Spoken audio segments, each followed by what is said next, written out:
नमस्कार दोस्तों, स्वागत है आप सभी का आपके अपने YouTube चैनल स्टडी ट्री पर।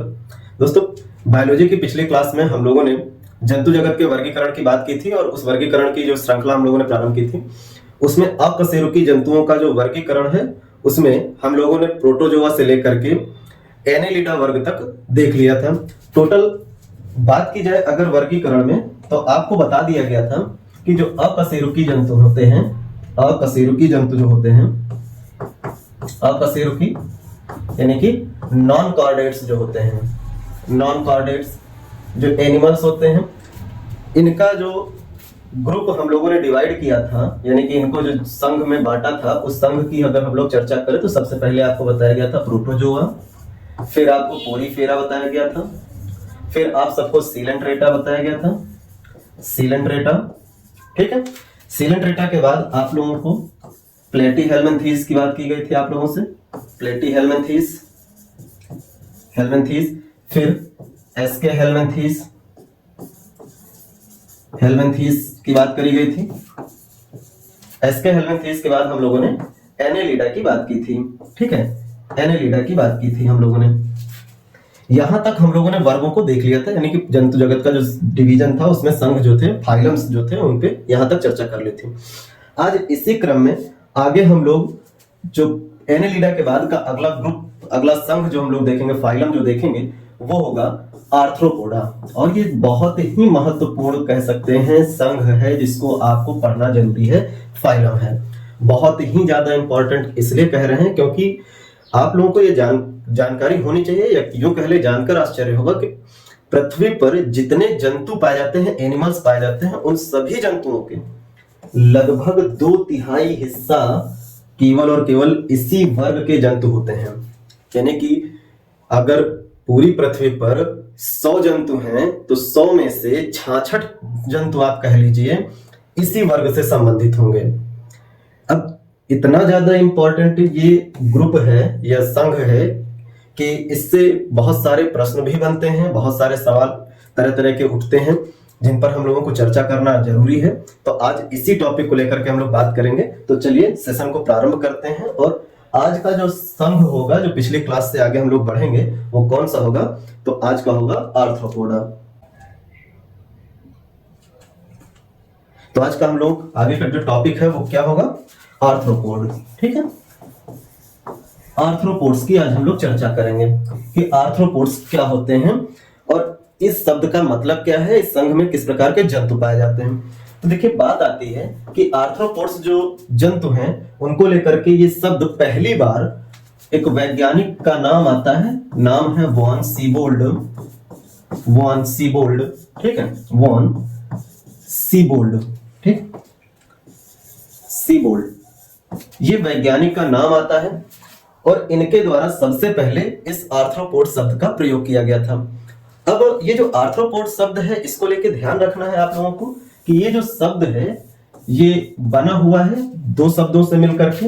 एक शब्द अगर हम लोग बात करें तो एक है आर्थ्रोन और दूसरा शब्द है पोडा। ठीक है, 2 शब्द यहां निकल के आते हैं। ठीक है, आर्थ्रोन और पोडा। ये जो शब्द है इसका मतलब होता है, आर्थ्रोन का मतलब होता है संयुक्त, संयुक्त, या फिर यूं कह लें इंग्लिश में इसको कहा जाता है ज्वाइंट। ठीक है, इंग्लिश में इसको क्या कहते हैं? ज्वाइंट बोलते हैं। जबकि पोडा का मतलब होता है उपांग, उपांग, उपांग को देखा जाए तो पैर से है। ठीक है, यानी कि लेग्स। ठीक है, इनमें ज्वाइंटेड लेग्स पाए जाते हैं। ज्वाइंटेड लेग्स का मतलब यहां पे ध्यान रखिएगा कि जोड़ियों में पैर पाए जाते हैं। ठीक है, तो ये ध्यान रखेंगे कि जो भी पैर होंगे वो जोड़ियों में पाए जाएंगे, चाहे फिर 3 जोड़ी हो, 4 जोड़ी हो, 5 जोड़ी हो, या जितने भी अगर देखा जाए तो उस तरीके से यहाँ पाए जाते हैं। तो ऐसे जोड़ियों में पैर रखने वाले जो जंतु थे जिनके पास संयुक्त उपांग थे, उनको लेकर के जो शब्द वॉन सीबोल्ड द्वारा दिया गया वो शब्द क्या बना? आर्थ्रोपोड्स बना। ठीक है, अब आते हैं इस आर्थ्रोपोड्स जो जंतु हैं, इन जंतुओं को लेकर के इनकी कुछ विशेषताओं पे कि ये आर्थ्रोपोडा जंतु होते कैसे हैं, इनकी क्या विशेषताएं होती हैं। तो देखिए, आर्थ्रोपोड्स की जब भी हम लोग चर्चा करते हैं तो कुछ पॉइंट्स आते हैं। कैसे पॉइंट्स? सबसे पहला तो यही कि इनमें हमेशा पैर या यूं कह लें टांगे कैसे होंगी, जोड़े में पाई जाती हैं, जोड़े में पाई जाती हैं, ठीक है, जोड़े में पाई जाती हैं। मतलब कि लेग्स जो होते हैं, लेग्स वो किस में पाए जाते हैं, पेयर्स में होते हैं, ठीक है, पेयर्स जोड़ियों में पाए जाते हैं। इसके अलावा क्या होता है और देखते हैं तथ्य थोड़ा सा। अब दूसरे अगर तथ्यों की बात करें तो इनमें आपको ध्यान रखना है कि एक इनके जो शरीर होते हैं, जो आर्थ्रोपोड्स होते हैं उनका जो शरीर होता है उनमें एक रुधिर गुहा पाई जाती है, रुधिर गुहा पाई जाती है, यानी कि ब्लड कैविटी होती है, ब्लड कैविटी पाई जाती है। और ये जो ब्लड कैविटी होती है उस ब्लड कैविटी को बोला जाता है हीमोसील। क्या नाम दिया जाता है इसको, हीमोसील, ठीक है। इनमें एक ब्लड कैविटी इनके शरीर में होती है, रुधिर गुहा होती है, उसको कहते हैं हीमोसील। और ये जो हीमोसील होता है इसी जगह पर इनके जो शरीर हैं उनमें फैले हुए जितने भी रुधिर नलिकाएं होती हैं वो आकर के मिलती हैं। और इसीलिए इनका जो पूरा शरीर होता है उसमें आप कह लें कि जो रुधिर नलिकाएं होती हैं उन नलिकाओं के माध्यम से जो ब्लड बहता है वो इस जगह पे आकर के खुलता है और पूरे शरीर में वहीं से वितरित कर दिया जाता है। तो इसीलिए इनका जो शरीर होता है उनमें जो रक्त है वो क्योंकि नलिकाओं के माध्यम से इसी एक कैविटी में खुल करके पूरे बॉडी में वितरित किया जाता है, इसीलिए इनका जो सर्कुलेशन सिस्टम होता है वो खुले प्रकार का माना जाता है। इनके शरीर में खुला रक्त परिसंचरण तंत्र देखने को मिलता है, खुला रक्त परिसंचरण तंत्र देखने को मिलता है, परिसंचरण तंत्र, ठीक है। कैसा, तो ओपन ब्लड सर्कुलेशन सिस्टम, ठीक, ब्लड सर्कुलेशन सिस्टम ये इनके शरीर में देखने को मिलता है। ये आपको ध्यान रखना है, ओपन टाइप का ब्लड सर्कुलेशन दिखाई पड़ता है। तो अगर आपसे कहा जाए आर्थ्रोपोड्स में किस प्रकार का रक्त परिसंचरण तंत्र पाया जाता है या ब्लड सर्कुलेशन सिस्टम पाया जाता है, तो आप क्या जवाब देंगे, खुले प्रकार का रक्त परिसंचरण तंत्र पाया जाता है। सामान्यतः 3 प्रकार के रक्त परिसंचरण होते हैं। एक होता है खुले प्रकार का रक्त परिसंचरण तंत्र जिसमें रक्त किसी नलिका या वाहिनी में पूरे शरीर में न बह करके खुले रूप से पूरे शरीर में वितरित की जाती है, यानी खुले रक्त परिसंचरण तंत्र की बात करते हैं। तो इसमें कोई जो रक्त होता है शरीर में वो पूरी बॉडी में बिना वाहिनी के बहता है। जबकि जो बंद प्रकार का ब्लड सर्कुलेशन सिस्टम होता है, जो सेकंड टाइप बनता है, ये नलिकाओं के माध्यम से ब्लड पूरी शरीर में वितरित किया जाता है, न कि पूरी बॉडी में ही रक्त बहता है, ठीक है। तो नलिकाओं में अगर रक्त बह रहा है, चाहे धमनी सिराएं जिनको आप कहते हैं, आर्टरीज और वेन्स जिनको कहते हैं, उनमें अगर ब्लड बह रहा है तो बंद प्रकार का रक्त परिसंचरण तंत्र है। हम सभी उच्च वर्ग के जंतुओं में बंद प्रकार का सर्कुलेशन सिस्टम होता है। जबकि तीसरा एक टाइप होता है जिसको दोहरा प्रकार का रक्त परिसंचरण तंत्र कहा जाता है, जिसमें बंद प्रकार के सिस्टम के साथ साथ एक लसिका या लिम्फ सर्कुलेशन सिस्टम भी होता है। मनुष्यों में या हम लोगों के अंदर दोहरा रक्त परिसंचरण तंत्र देखने को मिलता है, ठीक है, यानी कि क्लोज्ड सर्कुलेशन सिस्टम और लिम्फ सर्कुलेशन सिस्टम दोनों पाए जाते हैं हम लोगों की बॉडी के अंदर। उसको डबल सर्कुलेशन सिस्टम कहा जाता है। तो आर्थ्रोपोड्स में कैसा होता है, खुले प्रकार का रक्त परिसंचरण तंत्र। फिर अगर हम लोग बात करें तो इनमें जो ब्लड होता है, खुले प्रकार का जो ब्लड सिस्टम पाया जाता है, इसमें बहने वाला जो ब्लड होता है, यानी कि आर्थ्रोपोड्स के अंदर जो बहने वाला ब्लड होता है, ब्लड ये कलरलेस होता है, कलरलेस, रंगहीन होता है, रंगहीन होता है, इसका कोई रंग नहीं होता। कलरलेस या रंगहीन होने का कारण क्या है कि इसमें किसी प्रकार का वर्णक या पिगमेंट नहीं होता है। जैसे हम लोगों के शरीर में उच्च वर्ग के जंतु जिनमें रक्त लाल रंग का होता है, उनके ब्लड में एक पिगमेंट होता है, वर्णक होता है, जिसे हम लोग कहते हैं हीमोग्लोबिन। वहीं अब इसके बाद हम लोग देखेंगे मोलस्का ग्रुप को। मोलस्का में देखेंगे कि कुछ जंतु जो होंगे उनमें नीला हरा रक्त पाया जाएगा, और नीले हरे रंग के रक्त का कारण होता है हीमोसायनिन नामक वर्णक या पिगमेंट, ठीक है। तो यहाँ किसी प्रकार का कोई भी वर्णक नहीं होता है, पिगमेंट नहीं होता है, न तो हीमोग्लोबिन न हीमोसायनिन। इसीलिए यहाँ पर जो ब्लड होगा वो कैसा होगा, कलरलेस होगा। लेकिन कुछ जंतुओं में ब्लड जो कलरलेस ब्लड है वही गाढ़ा हो जाता है, गाढ़ा या थिक हो जाता है, जिससे एक प्रॉपर व्हाइट कलर निकल के आता है, दूधिया या मिल्की जो कलर है वो निकल के आता है। जैसे तिल चट्टा, तो तिलचट्टे का रक्त पूछा जाता है कैसा होता है, तो सफेद रक्त पाया जाता है, व्हाइट ब्लड पाया जाता है, बाकी में कलरलेस। और इनके ब्लड को कहा जाता है, इनके ब्लड को कहा जाता है हीमोलिम्फ। ब्लड को बोलते हैं हीमोलिम्फ। ठीक है, तो अगर आपसे कहा जाए आर्थ्रोपोड्स के ब्लड को क्या कहते हैं, मतलब ब्लड का जो कलरलेस होने का कारण होता है, रंगहीन होने का कारण होता है, तो कोई पिगमेंट नहीं होता है, और पिगमेंट ना होने के कारण ये रंगहीन होते हैं, और इसी कारण इनके ब्लड को हीमोलिम्फ कहा जाता है, रुधिर को हीमोलिम्फ कहा जाता है, ये ध्यान रखेंगे। फिर अगर हम लोग बात करें तो यहाँ पर जो आर्थ्रोपोड्स होते हैं उनका शरीर विखंडित होता है, यानी कि शरीर खंडों में पाया जाता है। कैसे खंड होते हैं, तो ध्यान रखना है, इनका शरीर 3 खंडों से मिलकर बना होता है, 3 खंडों में बटा होता है। कौन कौन से 3 खंड, तो देखिए सबसे पहले एक सिर होता है, सिर के बाद दूसरा हिस्सा इनमें पाया जाता है, उसे हम लोग ग्रीवा कहते हैं या गर्दन कहते हैं, और तीसरा जो होता है वो होता है इनका उदर या एब्डोमेन। अब देखिए सबसे पहले जो होता है जिसमें आपको आंखें दिखाई देती हैं, इस हिस्से को हम लोग बोलते हैं सिर या हेड, सिर या हेड बोलते हैं। दूसरा जो होता है उसकी अगर हम लोग बात करें, ठीक है, दूसरे हिस्से की बात करें, ये वाला हिस्सा बीच का, इसे कहा जाता है ग्रीवा, ग्रीवा या इसको बोलते हैं नेक या थोरैक्स, थोरैक्स। ठीक है, गर्दन का हिस्सा तो ग्रीवा या थोरैक्स होता है। और जो सबसे निचला हिस्सा होता है ये वाला हिस्सा, अगर इस हिस्से की हम लोग बात करें तो इसे कहा जाता है उदर, उदर या एब्डोमेन, उदर या एब्डोमेन बोला जाता है। तो किसी कीट का जो भी शरीर होगा वो 3 खंडों से मिलकर के बना होता है, या आर्थ्रोपोड्स समूह की पहचान होती है कि इनका शरीर खंडों में बटा होता है। और 3 खंड मुख्यतः होते हैं, सिर, ग्रीवा और उदर, यानी हेड, थोरैक्स और एब्डोमेन। यही जो सिर और उदर के बीच का ये जो ग्रीवा वाला भाग होता है, यानी थोरैक्स रीजन होता है, इसी रीजन से इनके पैर लगे होते हैं। ठीक है, जोड़ियों में यहीं से इनके पैर पाए जाते हैं, इसी जगह पर। ठीक है, अब वो 3 जोड़ी हो, 4 जोड़ी हो, 5 जोड़ी हो, या और भी कई जोड़ियों में पाए जाते हैं, वो सभी यहीं पे दिखाई पड़ते हैं। साथ ही साथ यहीं से इनमें पंख पाए जाते हैं, ऐसे पंख देखने को मिलते हैं। तो ये प्रॉपर आपको देखने को मिल जाते हैं आर्थ्रोपोड्स में। लेकिन सभी आर्थ्रोपोड्स में पंख नहीं होते हैं। हम लोग ये जो पंख वाले आर्थ्रोपोड देखते हैं जिनमें ये आपको देखने को मिलता है, ये सभी कीट वर्ग में आ जाते हैं। लेकिन कुछ जंतु ऐसे भी होते हैं जिनमें पंख नहीं लेकिन शरीर विखंडित होता है। तो अब आगे हम लोग इसी पे चर्चा करेंगे कि जो आर्थ्रोपोड है ये कितने समूह में बटा हुआ है। ठीक है, कौन कौन से समूह हैं इसके आर्थ्रोपोड्स के।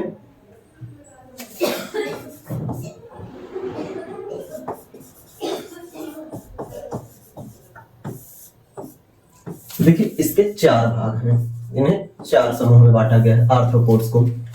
4 समूह कौन कौन से हैं, ठीक है, 4 समूह कौन कौन से हैं आर्थ्रोपोड्स के। तो पहला है, अगर हम लोग बात करें तो ध्यान रखना है, एक है एरेक्निडा, एरेक्निडा, ठीक है, एक है मिरियोपोडा, मिरियोपोडा, ये काफी इंपॉर्टेंट है, आपको ध्यान रखना है, एरेक्निडा, मिरियोपोडा। एक आता है अगर हम लोग बात करें तो क्रस्टेशियंस, क्रस्टेशियन, क्रस्टेशियंस। और आता है इसी में अगर हम लोग बात करें चौथा तो वो होता है इंसेक्टा, इंसेक्टा। ये 4 अलग अलग समूह आपको देखने को मिलते हैं। ठीक है, 4 अलग अलग समूह देखने को मिलते हैं। देखिए बात करते हैं इन समूहों की, और इन समूह में जो जंतु पाए जाते हैं वो क्या कौन से होते हैं, कौन कौन से जंतु पाए जाते हैं उन पे बात करते हैं। तो जो एरेक्निडा संघ है, एरेक्निडा वर्ग है, क्योंकि इन्हें वर्ग में बांटा गया है, ये ध्यान रखेंगे। आर्थ्रोपोडा समूह को 4 वर्ग में बांटा गया है, यानी ग्रुप्स में बांटा गया है, और यही जो 4 ग्रुप हैं इनकी हम लोग बात कर रहे हैं। एरेक्निडा में पाए जाने वाले जंतुओं को लेकर के ध्यान रखिएगा, इनमें 4 जोड़ी पैर पाए जाते हैं, 4 जोड़ी टांगे होती हैं। ठीक है, यानी कि 4 पेयर ऑफ लेग्स कहेंगे इनको, 4 पेयर ऑफ लेग्स इनमें होते हैं 4 जोड़ी टांगे। जो मिरियोपोडा होते हैं, मिरियोपोडा, इनमें कई जोड़ी होते हैं टांगे। अभी उदाहरण भी लिख रहे हैं। इनमें टांगे क्या होती हैं? कई जोड़ी, यानी मल्टीपल पेयर्स होती हैं। मल्टीपल पेयर्स ऑफ लेग्स पाए जाते हैं, ठीक है। जबकि क्रस्टेशियंस की बात करें तो क्रस्टेशियंस में 5 जोड़ी टांगे पाई जाती हैं। 5 जोड़ी टांगे पाई जाती हैं। 5 पेयर ऑफ लेग्स।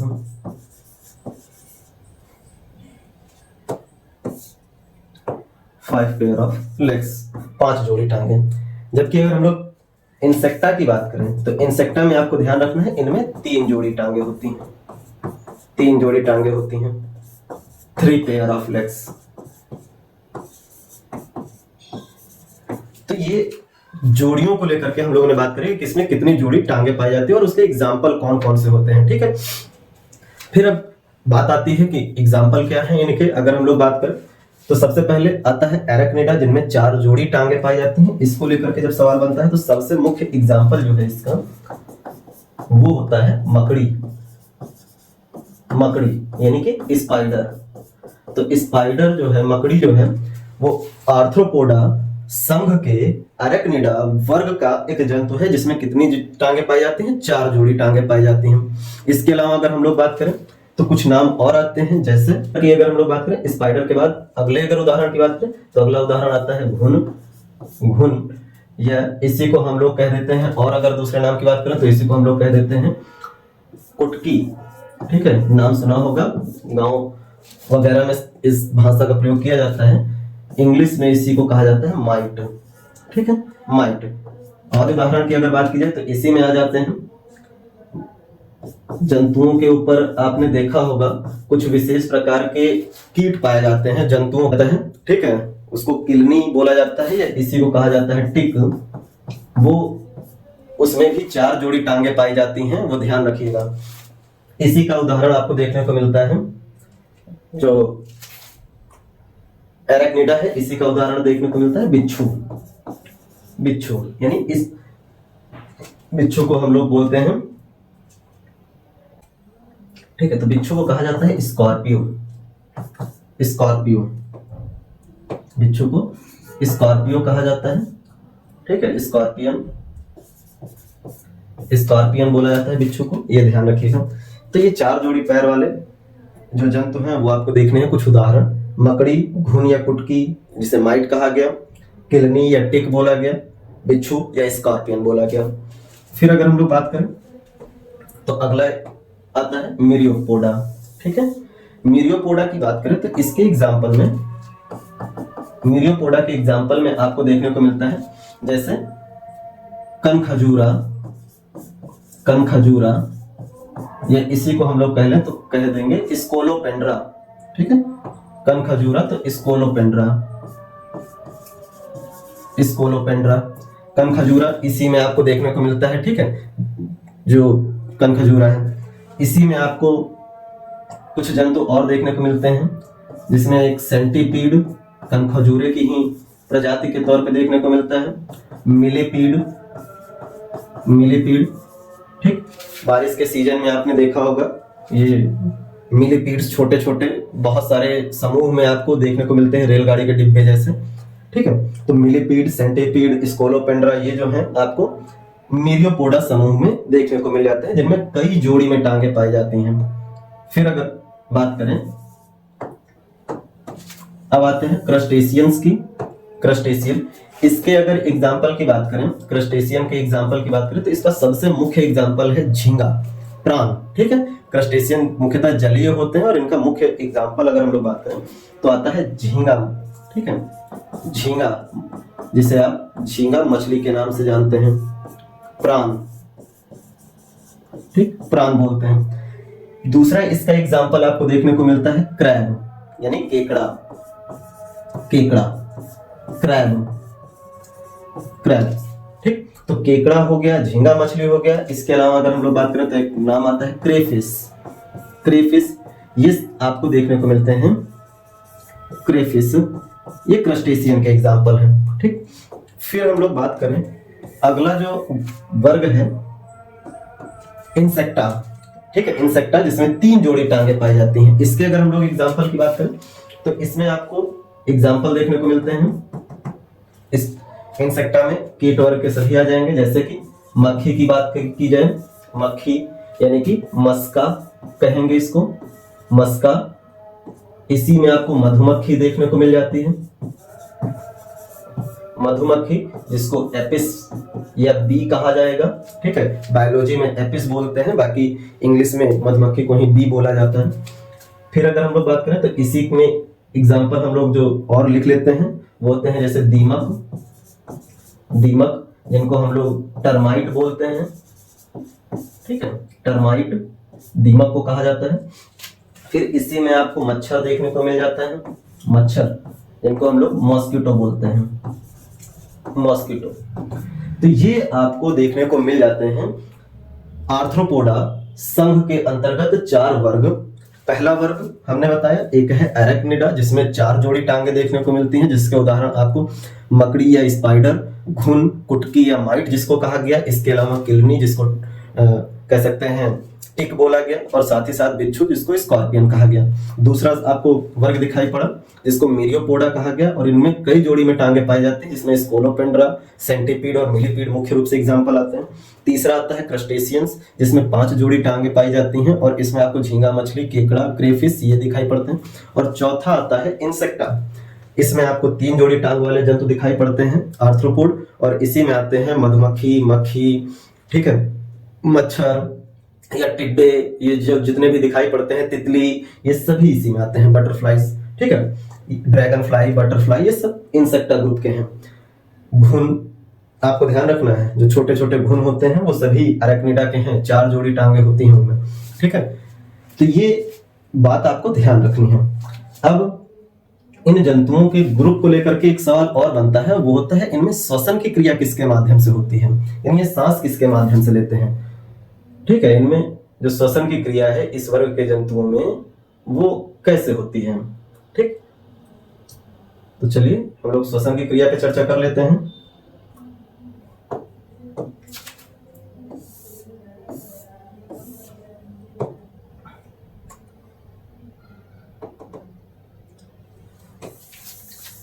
देखिए अब बात करते हैं श्वसन की क्रिया में कि इन जंतुओं में आर्थ्रोपोड्स में सांस कैसे लिया जाता है। श्वसन यानी कि रेस्पिरेशन किससे किया जाता है, रेस्पिरेशन के लिए कौन सा अंग पाया जाता है, रेस्पिरेशन के लिए कौन सा अंग पाया जाता है, ठीक। तो बात आती है इन जंतुओं पर, तो यहां देखेंगे कि जो आर्थ्रोपोड्स होते हैं ना, ये जमीन पर, हवा में और पानी, तीनों जगहों पर पाए जाने वाले जंतु होते हैं। आर्थ्रोपोडा कहाँ कहाँ पाए जाते हैं, अगर हम लोग बात करें तो यहाँ पे हम लोग इसी जगह पे लिख देते हैं, ठीक है। आर्थ्रोपोड्स जो जंतु होते हैं वो जमीन पर भी पाए जाते हैं, जमीन यानी कि ये टेरेस्ट्रियल भी होते हैं, टेरेस्ट्रियल भी होते हैं। इसके अलावा ये हवा में भी पाए जाते हैं, हवा यानी कि ये एरियल भी होते हैं, एरियल एनिमल भी होते हैं, और ये पानी में भी पाए जाते हैं, पानी में भी, यानी इनको एक्वेटिक भी बोला जाता है, एक्वेटिक एनिमल। तो ये एक ऐसा वर्ग है जिसके जंतु सभी 3 स्थानों पर पाए जाते हैं, जमीन, हवा, पानी, ठीक है। ये आप कह सकते हैं कि जो जंतु हैं ये जमीन से ऊपर 10 किलोमीटर की ऊंचाई से लेकर के पानी के अंदर 7 किलोमीटर की गहराई तक में ये जंतु पाए जाते हैं। कई बार ये प्रश्न बनता है कि कहां तक इनका विस्तार देखने को मिलता है, तो जमीन से 10 किलोमीटर की ऊंचाई से लेकर पानी में 7 किलोमीटर की गहराई तक इन जंतुओं का यानी आर्थ्रोपोडा वर्ग के संघ के जंतुओं का विस्तार देखने को मिलता है। तो जमीन, हवा, पानी, इन जगहों पर रहने वाले जो जंतु हैं उनके लिए सांस लेने के अलग अलग अंग विकसित होंगे, क्योंकि जो जमीन पर रहते हैं या हवा में उड़ते हैं उनके लिए हो सकता है फेफड़े से सांस लेना, ठीक है, जरूरी अंग जो है वो फेफड़े से सांस लेना हो सकता है। लेकिन अभी फेफड़ा विकसित नहीं हुआ है, और विकसित नहीं हुआ है तो फिर कौन सा अंग पाया जाएगा जिससे कि जमीन पे सांस लेंगे, तो जंतुओं में पाया जाता है ट्रैकिया, श्वास नाल, ठीक है। तो मुख्य रूप से श्वास नाल पाया जाता है, ट्रैकिया पाया जाता है जमीन और हवा में रहने वाले जंतुओं में सांस लेने के लिए। इसके अलावा जो पानी में रहने वाले जंतु होते हैं उनमें सांस लेने के लिए पाया जाता है गलफड़े या गिल्स। ठीक है, तो गिल्स या गलफड़े पाए जाते हैं पानी में रहने वाले। ट्रैकिया पाया जाता है हवा या फिर जमीन पर रहने वाले। लेकिन कुछ ऐसे भी जंतु हैं आर्थ्रोपोड्स संघ के, जैसे कि तिलचट्टा की बात कर लें, बिच्छू की बात कर लें, इन जंतुओं में फेफड़े जैसी संरचना विकसित होने का क्रम प्रारंभ होता है। और उस पूरी संरचना के दौर में, जो कि फेफड़े की अगर हम लोग बात करें,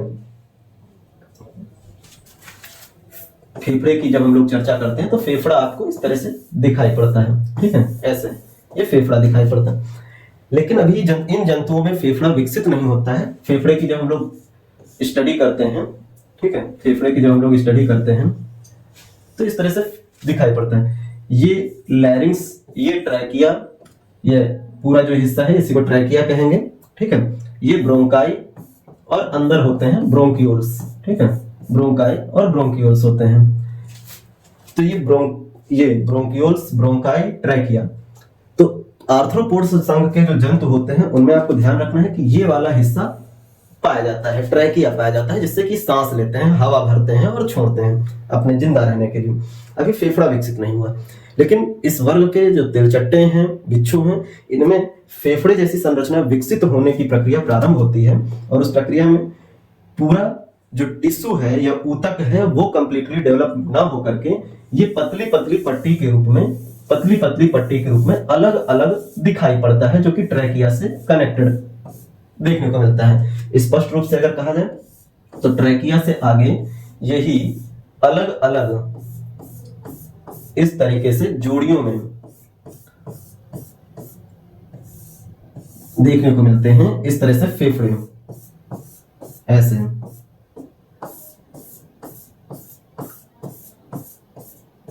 ठीक है, ऐसे जोड़ियों में दिखाई पड़ते हैं। ये जो फेफड़ों की इस तरह की संरचना है, इसमें जो तिलचट्टे होते हैं उनमें 13 जोड़ी फेफड़े देखने को मिलते हैं। तिलचट्टों में 13 जोड़ी फेफड़े दिखाई पड़ते हैं जोड़ियों में। इसी फेफड़े की इस प्रकार संरचना, जिसमें ये आपको दिखाई पड़ रहे हैं अलग अलग पेयर्स में एक दूसरे से अलग, तो ये एक खुली हुई किताब के तौर पे आप कह सकते हो कि ये एग्जैक्ट एक खुली हुई किताब जैसे रखी है वैसे। ठीक है, इस तरीके से एक खुली किताब पलट के अगर रख दी जाए तो वैसे दिखाई पड़ रही है। इसीलिए जो तिलचट्टे होते हैं और बिच्छू होते हैं उनकी अगर श्वसन की प्रक्रिया की बात की जाए कि वो सांस किससे लेते हैं, तो नाम आता है बुक लंग्स के माध्यम से। बुक लंग्स के माध्यम से कई बार ये सवाल पूछा है कि बुक लंग्स किन में पाया जाता है, तो ध्यान रखिएगा तिलचट्टा और बिच्छू इनमें बुक लंग्स पाया जाता है सांस लेने के लिए, रेस्पिरेशन करने के लिए। तो चलिए अब लिखते हैं कि इनमें श्वसन किसके माध्यम से होता है। तो श्वसन के लिए विशेष अंग कौन कौन से हैं? गिल्स, ठीक है, गिल्स जिसको कहेंगे गलफड़े। और क्या होता है, तो हमने कहा कि जो जमीन पे और हवा में रहने वाले जंतु हैं उनमें पाए जाते हैं क्या, तो उनमें पाए जाते हैं ट्रैकिया या इसी को कहा जाता है श्वास नाल। तो श्वास नाल के द्वारा सांस लेते हैं। और क्या होता है सांस लेने के लिए, तो बुक लंग्स पाया जाता है। ठीक है, बुक लंग्स पाया जाता है।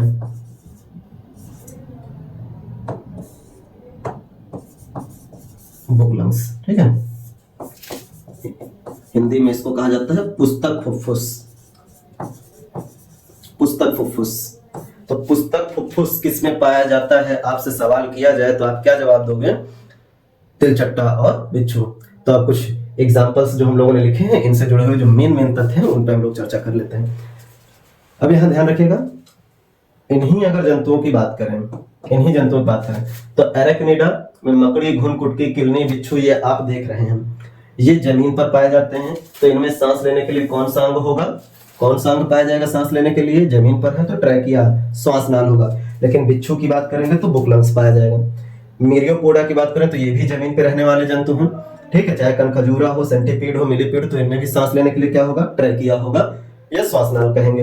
क्रस्टेशियस की बात करें तो ये पानी में रहने वाले जंतु हैं। आप चाहे झींगा मछली की बात कर लें, केकड़े की बात कर लें, क्रेफिश की बात कर लें, ये सभी पानी में आपको देखने को मिलते हैं। तो पानी में रहने वाले जंतु किससे सांस लेंगे? गिल्स या गलफड़ों के माध्यम से। जबकि इंसेक्टा जो है ये हवा में रहने वाले हैं। और हवा में रहने वाले ये जो जंतु हैं, मक्खी, मधुमक्खी, जब दीमक वगैरह ये जमीन पे रहते हैं, मच्छर ये हवा में रहते हैं, ये सभी हवा और जमीन वाले जंतु हैं, तो इनमें किससे सांस लिया जाएगा? ट्रैकिया से। इसी इंसेक्टा ग्रुप में ही आपको देखने को मिलता है तिलचट्टा भी, ठीक है, तो तिलचट्टा भी आपको यहाँ देखने को मिल जाएगा। तो ये कुछ बात थी जिनको आपने देखा भी। अब आते हैं हर एक जो मुख्य एग्जाम्पल है उनसे जुड़े हुए तथ्यों पे बात करने के लिए। जैसे सबसे पहले अगर हम लोग बात करें तो कुछ सवाल तिलचट्टा या इसे वो कहते हैं कॉकरोच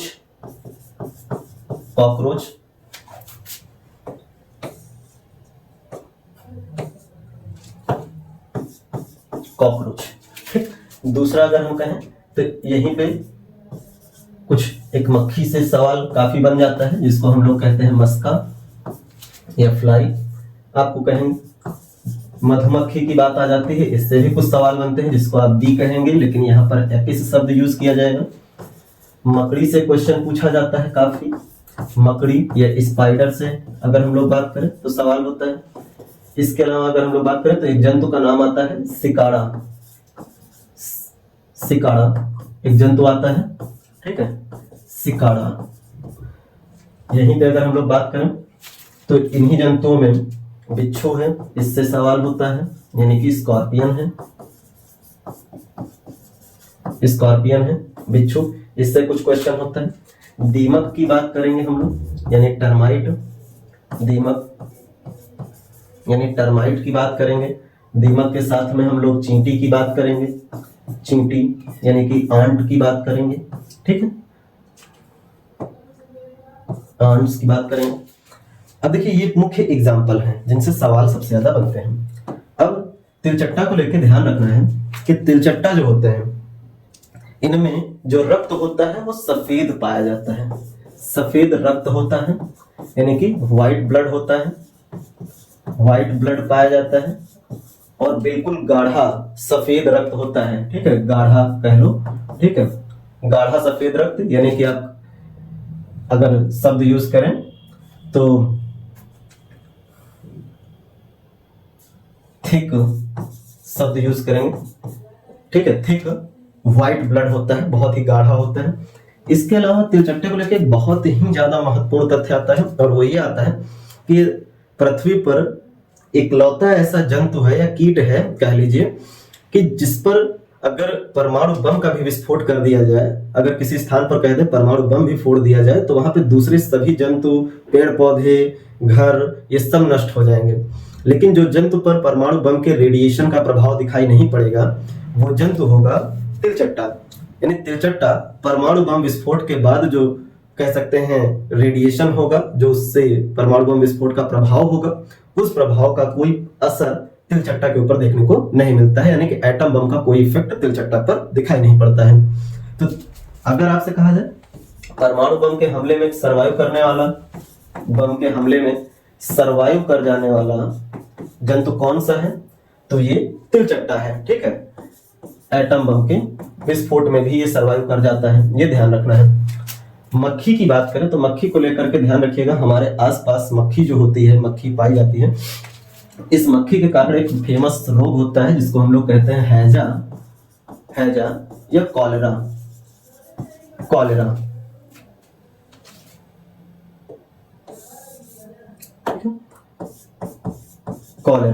हैजा या कॉलेरा रोग होता है। तो मक्खी के कारण हैजा या कॉलेरा रोग हम लोगों को देखने को मिलता है, ये ध्यान रखिएगा। मधुमक्खी को लेकर ध्यान रखेंगे। मधुमक्खी से सबसे जरूरी कि हम लोग मोम प्राप्त करते हैं, यानी कि वैक्स प्राप्त करते हैं। इसके अलावा हम लोग क्या प्राप्त करते हैं? शहद, ठीक है, शहद प्राप्त करते हैं, नहीं हनी प्राप्त करते हैं, हनी प्राप्त करते हैं। अब एक सवाल और निकल के आता है कि मधुमक्खी की भाषा शैली क्या होती है। काफी फेमस क्वेश्चन होता है, मधुमक्खी किस भाषा शैली में वार्तालाप करती हैं, एक दूसरे से बातचीत करती हैं, ठीक है। तो एक दूसरे से बातचीत करने की जो प्रक्रिया है मधुमक्खियों में, वो नृत्य प्रणाली है, नृत्य प्रणाली, ठीक है, नृत्य प्रणाली, डांसिंग मेथड। क्या होगा? डांसिंग मेथड, नृत्य प्रणाली डांसिंग मेथड है। मधुमक्खी एक दूसरे से किस प्रकार बात करती हैं? तो डांस प्रक्रिया के माध्यम से बात करती हैं। यानी अगर किसी से डिस्कशन करना होता है तो वो प्रॉपर एक वे में नृत्य परफॉर्म करती हैं, यानी कि डांस परफॉर्म करती हैं, और उस डांस परफॉर्म को दूसरी मक्खी जो होती है, मधुमक्खी होती है, वो पहचानती है और उस पहचान के आधार पर पता करती है कि हाँ ये क्या कह रही है, और उसी आधार पे वो आगे बात को संबोधित करती हैं। तो ये पूरी प्रक्रिया इनमें चलती है मधुमक्खियों में, ध्यान रखेंगे। और अब सवाल बनता है कि इस प्रणाली को सबसे पहले किसने बताया था कि मधुमक्खियों में बातचीत के लिए ये प्रणाली पाई जाती है। तो एक नाम आता है वैज्ञानिक का, अगर आपसे कहा जाए मधुमक्खी की भाषा का सबसे पहले पता किसने लगाया था, तो नाम आएगा कार्ल वॉन फ्रिंच। ठीक है, कार्ल वॉन फ्रिंच, इनके द्वारा सबसे पहले मधुमक्खियों की भाषा का पता लगाया गया। और वो भाषा प्रणाली क्या है, तो वो है नृत्य प्रणाली। ठीक है, नृत्य प्रणाली, डांसिंग मेथड है। अब अगर हम लोग बात करें तो देखो, यहां से एक नाम आएगा मधुमक्खी, यहां से एक नाम आएगा दीमक, और एक नाम आएगा चींटी। ठीक है, ये तीन नाम हम लोगों ने जो लिखे हैं, दीमक, चींटी, मधुमक्खी, इनके बारे में ध्यान रखिएगा कि ये हमेशा एक समूह में पाए जाती हैं। आपने देखा होगा अक्सर, चाहे दीमक हो, चाहे चींटी हो, चाहे मधुमक्खी हो, बर्रैया हो, बर्रे जिनको कहेंगे, वो सभी एक समूह में पाए जाते हैं। समूह बना करके जो जंतु रहते हैं, उन जंतुओं को सोशल एनिमल कहा जाता है, सामाजिक प्राणी बोला जाता है। ठीक है, तो सवाल बनता है कि कौन कौन से जंतु सोशल एनिमल होते हैं, कौन कौन से कीट सोशल एनिमल होते हैं, सामाजिक प्राणी होते हैं। तो दीमक, चींटी, मधुमक्खी, इनमें तीन वर्ग पाए जाते हैं। जैसे तीन वर्ग कौन कौन से, एक होता है रानी, जो सबसे मुख्य होती है, सभी पूरे झुंड को एकत्रित रखती है, एक साथ रखती है। दूसरा जो समूह होता है वो होता है सैनिक या सिपाही, जो पूरे झुंड की रक्षा या सुरक्षा के लिए जिम्मेदार होते हैं। और तीसरा समूह होता है मजदूर या लेबर, श्रमिक जिनको कहा जाएगा। ठीक है, तो तीन ग्रुप होते हैं मधुमक्खी, दीमक और चींटी में, तीन वर्ग होते हैं। कौन कौन से, रानी, सैनिक या सिपाही, और तीसरा जो ग्रुप होता है वो कौन सा होता है, मजदूर, श्रमिक या लेबर्स का। इन्हें हम सामाजिक प्राणी कहेंगे। ठीक है, लास्ट में हम लोग बात करेंगे इस पर। स्पाइडर को लेकर के जो सवाल बहुत ज्यादा पूछा जाता है वो इसकी टांगों को लेकर के पूछा जाता है। तो आपको ध्यान रखना है इसमें कितने जोड़ी पैर होते हैं, तो 4 जोड़ी पैर होते हैं स्पाइडर में। सिकाड़ा को लेकर ध्यान रखना है क्या बात, कि सिकाड़ा सबसे तेज ध्वनि उत्पन्न करने वाला कीट है। ध्वनि उत्पन्न करने वाला कीट आपको देखने को मिलता है।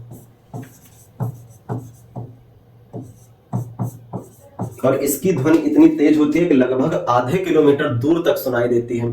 दुनिया का सबसे तेज ध्वनि उत्पन्न करने वाला कीट अगर सवाल आपसे पूछा जाए वो कौन सा होता है, तो होता है सिकाड़ा। ठीक है, सिकाड़ा, जिसकी ध्वनि लगभग 1.5 किलोमीटर दूर से सुनी जा सकती है। तो ये आपको ध्यान रखना है, सबसे तेज ध्वनि उत्पन्न करता है, यानी कि मोस्ट लाउड साउंड जनरेट करता है। ठीक है, बहुत तेज ध्वनि उत्पन्न करता है। बिच्छू की बात करें तो इसके बारे में ध्यान रखिएगा कि बिच्छू में विष या जहर पाया जाता है, पॉइजन होता है, विष या पॉइजन होता है, पॉइजन। लेकिन ये पॉइजन कहाँ होता है, तो बिच्छू के पिछले डंक में होता है। ठीक है, पिछले डंक में होता है, जिसको कहा जाता है एम्पुला। तो पिछले डंक यानी कि जो बिच्छू के पीछे आप सूंड जैसे पीछे देखते हैं ना, उसी में बिच्छू का जहर पाया जाता है, जिसको एम्पुला कहा जाता है। वो ध्यान रखिएगा कि बिच्छू में विष कहाँ पाया जाता है, तो एम्पुला में पाया जाता है, पिछले डंक में पाया जाता है। चींटी और दीमक सामाजिक प्राणी के तौर पे आपको ध्यान रखना है। ठीक है,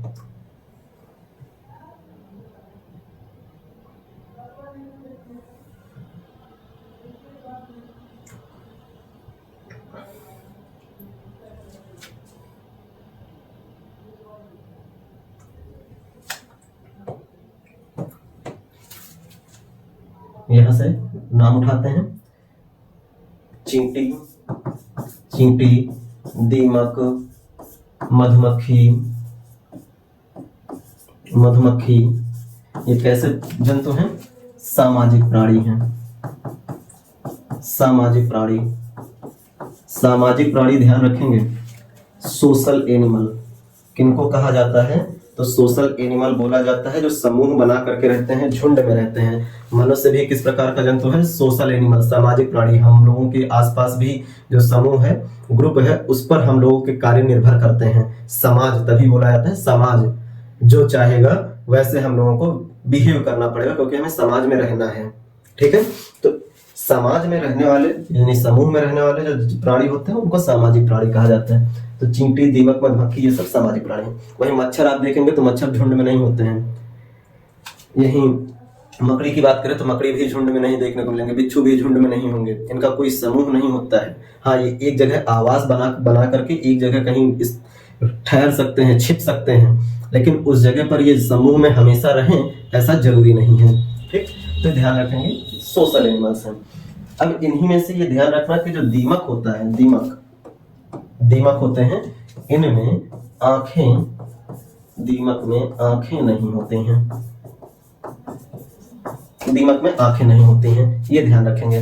और दीमक का जो जहां ये दीमक रहते हैं, जिस जगह निवास करते हैं, उनकी जो बाम्बी होती है उसको टर्माइट हिल बोला जाता है। तो दीमक जहां पे रहते हैं उसे क्या कहा जाता है?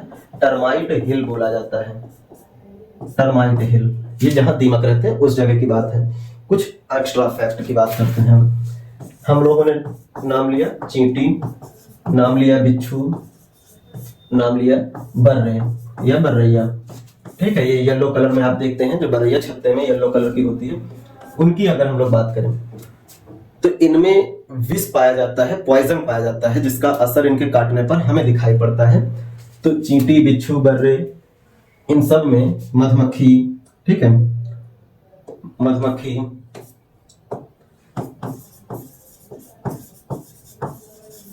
इन सब में एक विष पाया जाता है। कह सकते हैं वो विष बना होता है एक विशेष प्रकार के अम्ल या एसिड का। उस अम्ल को हम लोग कहते हैं फार्मिक अम्ल, फार्मिक अम्ल। ठीक है, यानी कि HCOOH इसका फॉर्मूला होता है। और एक सिंगल कार्बन होने के कारण जब हम लोग केमिस्ट्री पढ़ते हैं तो वहां एक कार्बन का मतलब मेथ होता है, और जहां पर OH सफिक्स लगा होता है वहां ओइक अम्ल प्रयोग किया जाता है। इसलिए इसी फार्मिक अम्ल को IUPAC में हम लोग जब केमिस्ट्री पढ़ते हैं तो IUPAC नाम पढ़ते हैं इसका मेथेनोइक अम्ल। ठीक है, मेथेनोइक अम्ल। तो कई जगहों पे कुछ किताबें लिख देती हैं कि इन चींटी, बिच्छू, बर्रे, मधुमक्खी इनमें जो है फार्मिक अम्ल पाया जाता है। कुछ किताबें लिख देती हैं चींटी, बिच्छू, बर्रे इनमें मेथेनोइक अम्ल पाया जाता है। तो लोग कंफ्यूज हो जाते हैं फिर कौन सा अम्ल पाया जाता है। तो ध्यान रखिएगा दोनों अम्ल एक है, एक इसका सामान्य बोलचाल का रासायनिक नाम है और दूसरा IUPAC नाम है, जो कि कार्बन के संख्या पर और पीछे लगने वाले सफिक्स पर निर्धारित होता है। ठीक है, जो इंटरनेशनल पद्धति है किसी नाम को पढ़ने की कार्बनिक रसायन ऑर्गेनिक केमिस्ट्री में, उसके आधार पर मेथेनोइक अम्ल पढ़ा जाता है। तो ये ध्यान रखिएगा। तो मेथेनोइक अम्ल और फार्मिक अम्ल एक ही है, जो चींटी, बिच्छू, बर्रे, मधुमक्खी में देखने को मिलता है। फिर एक नाम आता है, पहले नाम आता है, एक जंतु है गोलियत गुबैला, गोलियत गुबैला, गुबैला। इसको ध्यान रखना है कि ये संसार का सबसे बड़ा कीट है। क्या है? संसार का सबसे बड़ा कीट कौन सा है? गोलियत गुबैला, बड़ा कीट होता है संसार का, गोलियत गुबैला। ध्यान रखेंगे इस चीज को। फिर अगर हम लोग बात करें,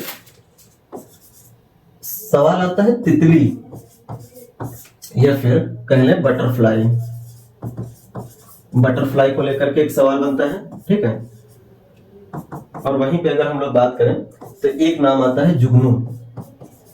ठीक, बटरफ्लाई की बात करें, तितली की बात करें तो तितली को ध्यान रखें कि इसकी आंखें रात में भी चमकती हैं। एक दो बार सवाल पूछा गया है इसको लेकर के। तो चाहे तितली की आंखों के चमकने की बात कर लें या कुछ रात्रिचर प्राणी होते हैं जैसे कि बिल्ली वगैरह है, शेर वगैरह है, इनकी आंखों पर भी अगर आप रोशनी डाल दें तो इनकी आंखें चमकते हुए दिखाई पड़ते हैं। तो सवाल बनता है कि इनकी आंखें चमकती क्यों हैं? तो एक रसायन पाया जाता है इनकी आंखों में, उस रसायन का नाम होता है टेपिटम लूसिडम। ठीक है, तो आंखें रात को चमकती हैं, आंखें रात में चमकती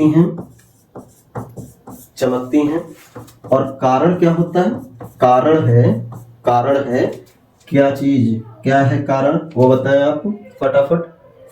कारण क्या बताया? टेपिटम लूसिडम नामक रसायन का पाया जाना। Tapetum lucidum. लूसिडम इस रसायन के पाए जाने के कारण ही तितली की आंखें रात को चमकती हैं या रोशनी पड़ते ही चमकने लगती हैं। बिल्ली की आंखें, गिलहरी की आंखें, शेर की आंखें रात्र में चमकने का कारण है टेपिटम लूसिडम रसायन का पाया जाना।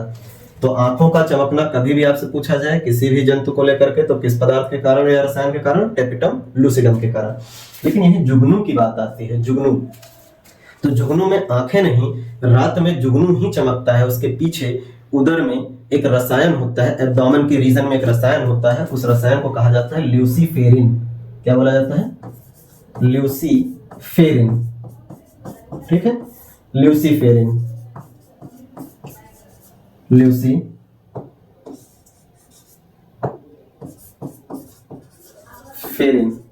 ठीक है। इस ल्यूसीफेरिन रसायन के